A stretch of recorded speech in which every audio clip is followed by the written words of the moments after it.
Hello guys नमस्ते। Finally आज हाम्रो गाउँको फेमस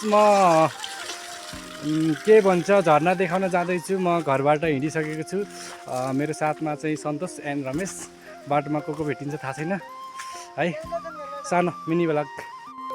घरबाट हिँड्दै गर्दा यहाँ चाहिँ सानो रोड छ। गाउँमा विकासको नाममा चाहिँ हाम्रो माथि घरसम्म रोड पुगेको छ।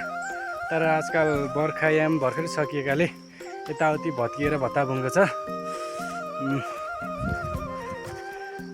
यस्तै छ गाउँले जिन्दगी। फाइनल्ली छहरा हेर्न जाने क्रममा यहाँ सल्लेडी पुगेको छु म। यहाँ चाहिँ यो चाहिँ हाम्रो गाउँको सल्लेडी हो। यो पुरा सल्लेडी हो। यो गाउँ चाहिँ झाँता अनि यता रस्केत अनि यतापट्टि गाउँबुएछन् र यतापट्टि गडाले। फाइनल्ली हाम्रो गाउँबाट देखिने राम्रो दृश्य। यसै गरी हामी जानुपर्ने ठाउँ चाहिँ यताबाट यता हुँदै जङ्गलको बिचमा एउटा छहरा छ। यहाँ बिचमा छ, जानेछौँ बिस्तारै।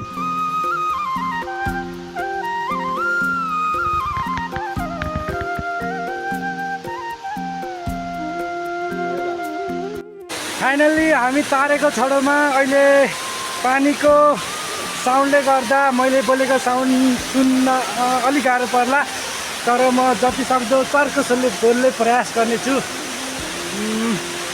फाइनल्ली हामी तारेको छडोमा।